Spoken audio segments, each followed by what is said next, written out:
Olá, você que acompanha o site Notícias Agrícolas, estamos de volta com os acompanhamentos de mercado ao longo do dia, agora para falar sobre o mercado de petróleo. O mercado de petróleo esse que teve momentos de tensão ao longo da semana, principalmente de olho lá na Líbia. Agora a gente vê, né, que essa tensão começa a diminuir um pouco e os preços acabam refletindo, né? O petróleo chega ao seu menor nível, ao seu menor valor, dentro aí de 9 meses, desde dezembro, né, do ano passado. A gente está vendo o menor valor para o petróleo. A gente vai entender um pouco esse cenário com o Marcos Delha, ele que é sócio lá da Legio Consultoria. Marcos, seja bem-vindo ao Notícias Agrícolas. Obrigado, boa tarde a todos. Bom, Marcos, acho que a gente pode começar com esse panorama, né? As tensões lá na Líbia começam, né, a ficar um pouco mais calmas, já começa a refletir, né, no preço do petróleo e a gente vê, né, que ao longo da semana, né, dos últimos dias, o petróleo que ia chegando ali, né, a quase US$ 80 o barril, hoje cai para US$ 73. Qual que é a representatividade da Líbia nesse cenário? Né? A gente já começa a ver até mesmo a OPEP discutindo, eles que pretendiam, né, descarregar petróleo ali, né, o planejamento para outubro já começa a repensar, enfim. Que panorama é esse que está acontecendo nessa região da Líbia, nessas decisões da OPEP+. Bom, só para situar, né, a Líbia ela responde por aproximadamente 1,5% da produção mundial. Tá? Ela pertence ao OPEP, né, ela é um dos países aí fundadores da OPEP, mas ela tem uma parcela de produção que não é tão representativa no mercado mundial, apesar das reservas dela estarem na ordem de 4% das reservas mundiais. Então, ela é um produtor importante, né? Por isso ela faz parte da OPEP, mas a produção efetiva dela, até por questões históricas, aí, ela acaba se situando nessa ordem de 1 a 1,5% dentro do mercado mundial. Por outro lado, a Líbia, dada até pelas questões históricas e políticas, né, dentro do país, ela também é sempre um país que tem essa incerteza na produção. Né? Então, essas modificações em relação à produção esperada da Líbia, ela acontece, e, vamos dizer assim, sazonalmente você tem esse efeito acontecendo, justamente por essa incerteza política no país. Né? Então, ela afeta os preços momentaneamente, mas como a gente viu, né, é uma questão, uma crise momentânea que vai se atenuando, e aí esse efeito no preço acaba sendo localizado, ele não é um efeito permanente no preço do petróleo. A principal, vamos dizer, o contexto geral do mercado é que você tem uma redução do consumo, principalmente por parte da China, né? A estimativa que a gente faz é que a China reduziu a produção, o consumo em cerca de 200 mil barris por dia. Isso é um volume relevante, se a gente comparar com o que está previsto de aumento de produção da OPEP+, que é cerca de 180 mil barris por dia a partir de outubro, né, a gente vê que a redução de 200 mil barris em um país somente, ela é significativa. Então, esse contexto ele pode, né, fazer com que os preços, né, se reduzam. Se você continuar com essa previsão de aumento de produção da OPEP+, né, ou seja, com esse volume de 180 mil barris por dia ao longo do último trimestre, mas isso ainda há de se confirmar, ou seja, esse é o planejamento, né, o que está previsto, mas isso ainda vai ser confirmado. Né? E o que a gente conhece do histórico é que, normalmente, a OPEP ela calibra esse aumento de produção, né, dos países que pertencem a ela, justamente em função da demanda prevista. Então, dificilmente você vê, né, a OPEP sendo pega de surpresa, vamos dizer assim.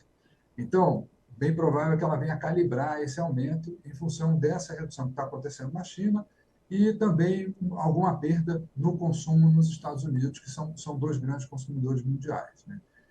Isso significa, né, que provavelmente no final do ano, ou a gente vai ter um cenário próximo desses 75, US$ 80, ou possivelmente ainda entre 80 e 85 dólares. Então, eu diria que hoje a gente não consegue cravar esse número, mas eu não espero uma redução brusca, né, do preço do petróleo para os próximos meses, né, atingindo, aí, por exemplo, 60 dólares, algo desse tipo, mas também a gente não tem expectativa de que isso vá aí a 90 dólares, por exemplo. Ele deve se situar em torno aí de 80 dólares, essa é que é a expectativa.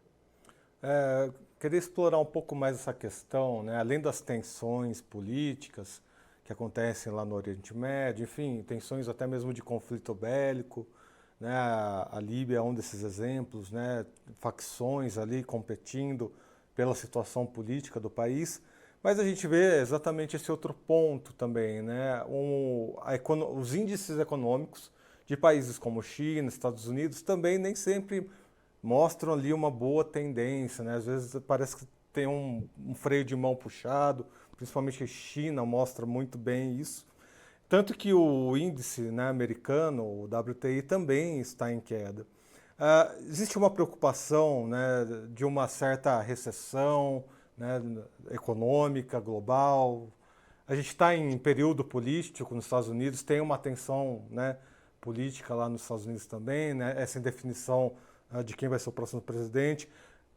O mercado está de olho nessas tensões políticas, até que ponto isso ainda pode trazer, né, questões para o preço do petróleo aí nos próximos meses? Essas, eu diria, separando um pouco os dois pontos, né?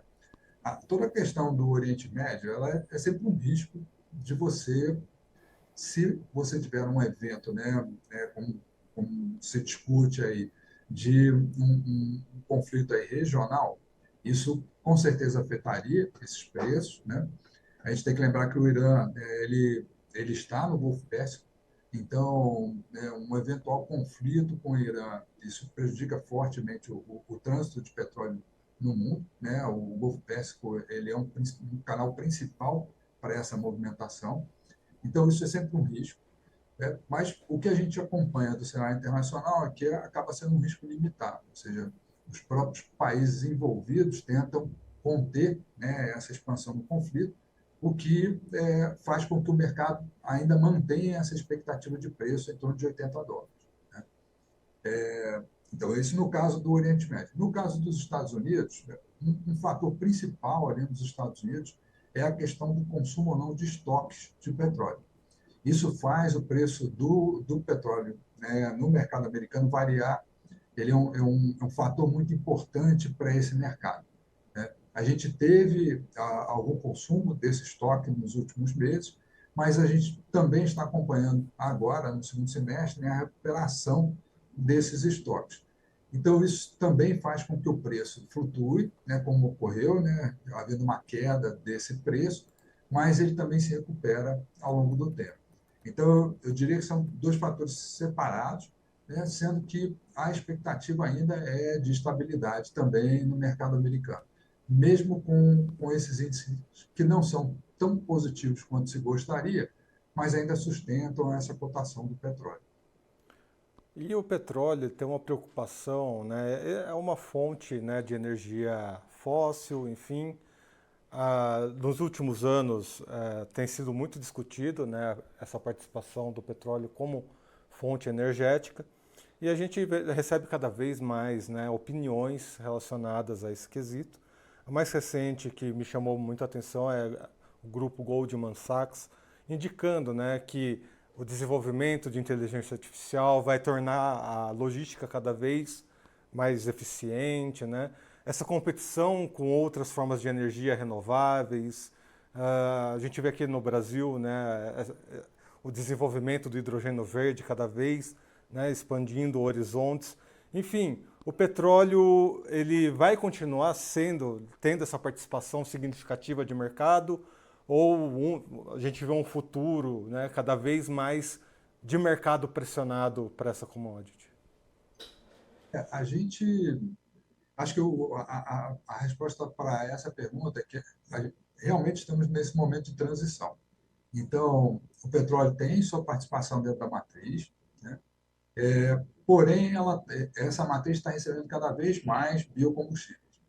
não só os biocombustíveis tradicionais, e aí olhando especificamente para o Brasil, né, não só os biocombustíveis tradicionais aumentando seu volume, né, o etanol e o biodiesel aumentando seu volume, inclusive por regulação, né, a gente está vendo aí o andamento do PL do combustível do futuro, né, que está praticamente aprovado aí no Senado, né, já aumentando esses percentuais de participação de biocombustíveis, então isso é um caminho aí irreversível, né? Olhando não só para essa década, mas para a próxima década já.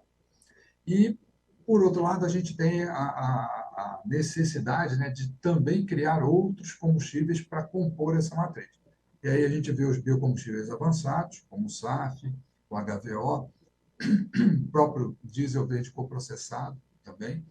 Então, essa cesta de combustíveis, ela vai acabar participando daquilo que a gente chama de primeira onda da transição energética. Né? Então, essa primeira onda ela deve ir por mais aí 10 a 15 anos, aproximadamente, né? Onde você vai ter uma substituição gradual, né, da gasolina e do diesel por esses biocombustíveis, o que é bastante positivo para o país. Né? A gente tem um potencial de crescimento dessa produção muito forte, né? E a gente consegue absorver esse volume dentro da demanda nacional, substituindo os combustíveis fósseis que hoje ainda são importados, né? Tanto a gasolina quanto o diesel, né? Você tem um percentual aí de importação na gasolina em torno de 8% da demanda, e de diesel chega aí a 25%, né, da demanda de diesel no país. Então, a gente estaria migrando, né, esse volume importado para um volume de biocombustíveis,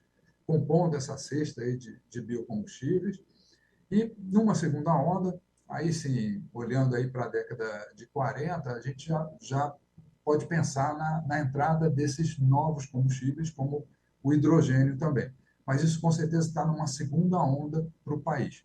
Né? Quando a gente está olhando para esse primeiro momento, a gente está olhando fortemente aí para biocombustíveis e, além disso, a gente entende que o próprio mercado de carbono, né, com a regulamentação dele e a criação de regulações que vão exigir aí, a neutralização das emissões, esses dois componentes serão a chave aí dessa transição energética para essa primeira onda entre 10 anos e 15 anos a partir de agora.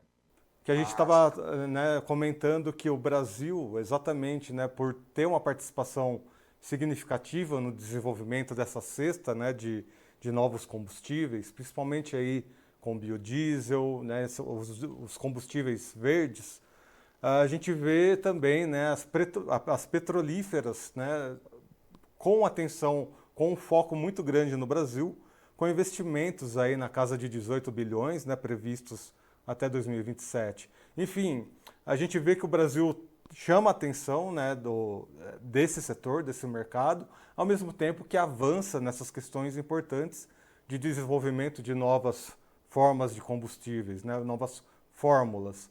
É, tendo esse cenário, tendo esse panorama, o Brasil caminha, né, para um futuro de bons auspícios, né? A gente está trilhando um caminho de soberania, né, de uso de energia aqui dentro da nossa casa? Eu acredito que sim, né? Quando a gente olha para a matriz energética nossa, né, como eu falei, o aumento da participação aí de combustíveis verdes, né? Vamos chamar de uma maneira geral aí, biocombustíveis, né, tradicionais, os avançados, o próprio hidrogênio numa entrada futura aí na matriz, né, em paralelo com a transição aí dos combustíveis fósseis.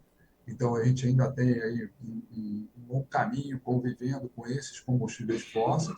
Então, esse grupo de combustíveis permite com que o país, né, ao longo do tempo, venha a limitar a sua importação, por exemplo, né, no caso de diesel e gasolina, isso venha a ser reduzido ao longo do tempo, de forma que você efetivamente tenha a produção nacional cobrindo talvez aí até um volume mais significativo da demanda nacional. Como eu mencionei hoje, a gente ainda tem uma dependência muito forte de diesel, né? A gasolina ela vai se reduzir naturalmente, já num primeiro momento, o diesel com um pouco mais de devagar, um pouco mais lento, mas também vai se reduzir.